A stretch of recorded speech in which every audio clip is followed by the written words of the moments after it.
5वां अध्याय। देवताओं द्वारा देवी की स्तुति। चंडमुंड के मुख से अंबिका के रूप की प्रशंसा सुनकर शुंभ का उनके पास दूत भेजना और दूत का निराश लौटना। विनियोग। ओम इस उत्तर चरित्र के रुद्र ऋषि हैं, महासरस्वती देवता है, अनुष्टुप छंद है, भीमा शक्ति है, भ्रामरी बीज है, सूर्य तत्व है और सामवेद स्वरूप है। महासरस्वती की प्रसन्नता के लिए उत्तर चरित्र के पाठ में इसका विनियोग किया जाता है। ध्यान। जो अपने कर कमलों में घंटा, शूल, हल, शंख, मूसल, चक्र, धनुष और बाण धारण करती हैं, शरद ऋतु के शोभा संपन्न चंद्रमा के समान जिनकी मनोहर कांति है, जो तीनों लोकों की आधारभूता और शुंभ आदि दैत्यों का नाश करने वाली हैं, तथा गौरी के शरीर से जिनका प्राकट्य हुआ है, उन महासरस्वती देवी का मैं निरंतर भजन करती हूँ। ऋषि कहते हैं, पूर्व काल में शुंभ और निशुंभ नामक असुरों ने अपने बल के घमंड में आकर सचीपति इंद्र के हाथ से तीनों लोकों का राज्य और यज्ञ भाग छीन लिए। वे ही दोनों सूर्य, चंद्रमा, कुबेर, यम और वरुण के अधिकार का भी उपयोग करने लगे।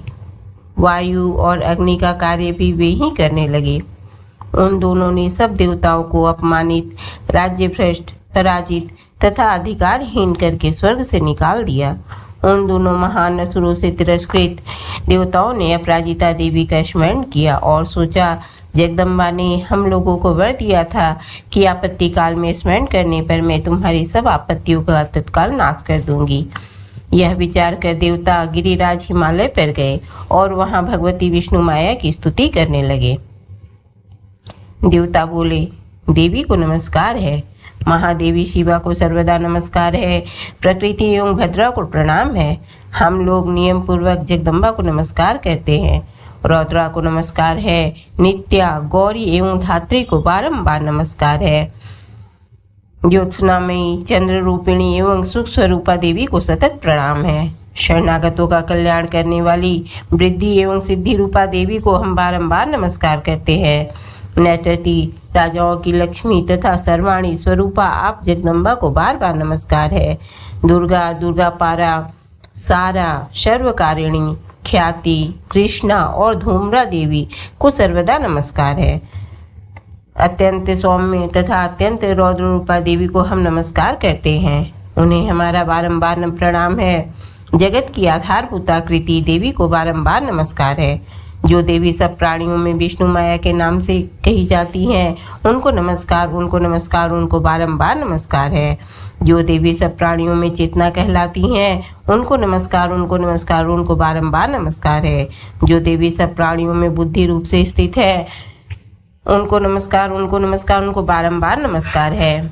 जो देवी सब प्राणियों में निद्रा रूप से स्थित है, उनको नमस्कार, उनको नमस्कार, उनको बारंबार नमस्कार है। जो देवी सब प्राणियों में क्षुधा रूप से स्थित है, उनको नमस्कार, उनको नमस्कार, उनको बारंबार नमस्कार है। जो देवी सब प्राणियों में छाया रूप से स्थित है, उनको नमस्कार, उनको नमस्कार, उनको बारंबार नमस्कार है। जो देवी सब प्राणियों में शक्ति रूप से स्थित है, उनको नमस्कार, उनको नमस्कार, उनको बारंबार नमस्कार है। जो देवी सब प्राणियों में तृष्णा रूप से स्थित है, उनको नमस्कार, उनको नमस्कार, उनको बारंबार नमस्कार है। जो देवी सब प्राणियों में शांति रूप से स्थित है, उनको नमस्कार, उनको नमस्कार, उनको बारंबार नमस्कार है। जो देवी सब प्राणियों में जाति रूप से स्थित है, उनको नमस्कार, उनको नमस्कार, उनको बारंबार नमस्कार है।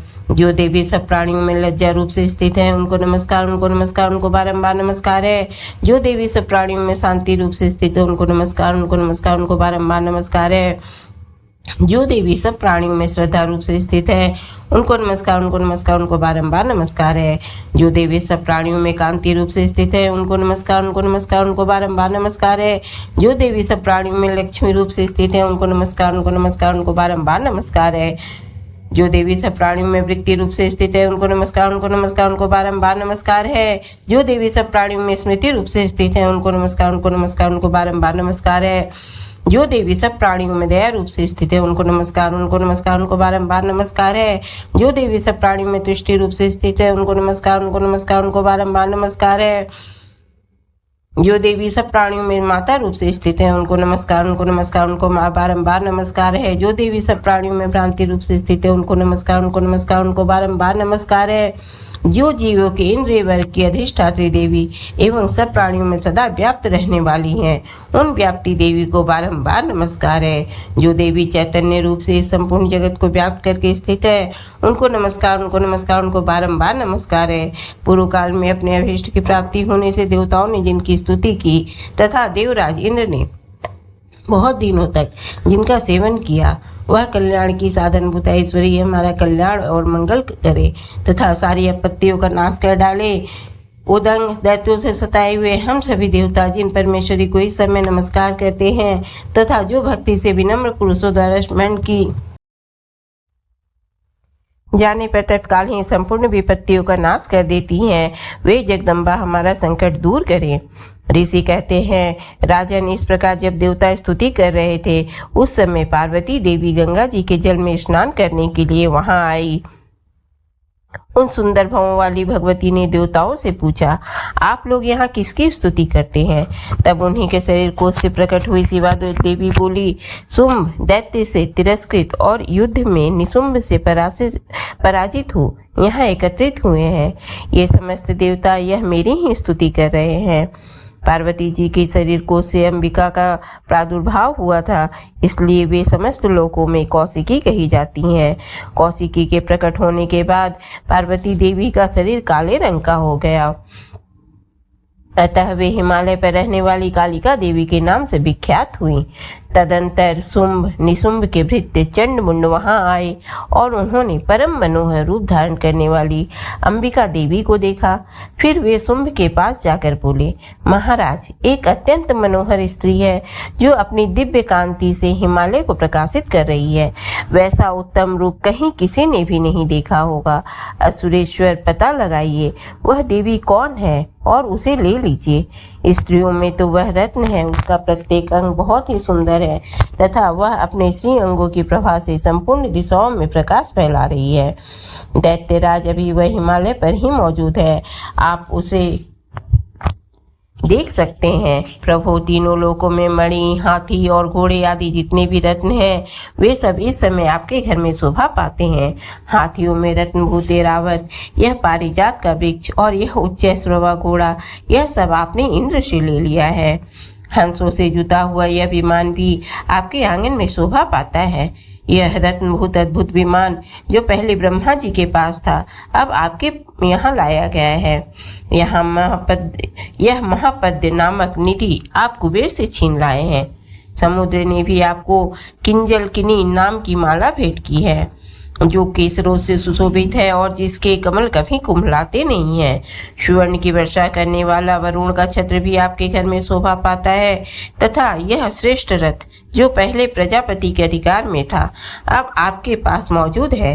दैत्येश्वर, मृत्यु की उत्क्रांति नाम वाली शक्ति भी आपने छीन ली है तथा वरुण का पास और समुद्र में होने वाले सब प्रकार के रत्न आपके भाई निशुंभ के अधिकार में है। अग्निदेव ने भी स्वतः शुद्ध किए हुए 2 वस्त्र आपकी सेवा में अर्पित किए हैं। दैत्यराज, इस प्रकार सभी रत्न आपने एकत्र कर लिए हैं। फिर जो यह स्त्रियों में रत्न रूप कल्याणमयी देवी है, इसे आप क्यों नहीं अपने अधिकार में कर लेते? ऋषि कहते हैं, चंडमुंड का यह वचन सुनकर शुंभ ने महादैत्य सुग्रीव को दूत बनाकर देवी के पास भेजा और कहा, तुम मेरी आज्ञा से उसके सामने ये बातें करना और ऐसा उपाय करना जिससे प्रसन्न होकर वह शीघ्र ही यहाँ आ जाए। वह दूत पर्वत के अत्यंत रमणीय प्रदेश में जहाँ देवी मौजूद थी गया और मधुर वाणी में कोमल वचन में बोला। दूत बोला, देवी, दैत्यराज शुंभ इस समय तीनों लोकों के परमेश्वर हैं। मैं उन्हीं का भेजा हुआ दूत हूँ और यहाँ तुम्हारे ही पास आया हूँ। उनकी आज्ञा सदा सब देवता एक स्वर से मानते हैं, कोई उसका उल्लंघन नहीं कर सकता। वे संपूर्ण देवताओं को परास्त कर चुके हैं। उन्होंने तुम्हारे लिए जो संदेश दिया है उसे सुनो। संपूर्ण त्रिलोकी मेरे अधिकार में है, देवता भी मेरी आज्ञा के अधीन चलते हैं। संपूर्ण यज्ञों के भागों को मैं ही पृथक पृथक भोगता हूँ। तीनों लोकों में जितने श्रेष्ठ रत्न हैं, वे सब मेरे अधिकार में हैं। देवराज इंद्र का वाहन ऐरावत जो हाथियों में रत्न के समान है, मैंने छीन लिया है। क्षीर सागर का मंथन करने से जो अश्वरत्न उच्चैश्रवा प्रकट हुआ था उसे देवताओं ने मेरे पैरों पर पड़कर समर्पित किया है। सुंदरी, उनके सिवा और भी जितने रत्नभूत पदार्थ देवताओं, गंधर्वों और नागों के पास थे वे सब मेरे ही पास आ गए हैं।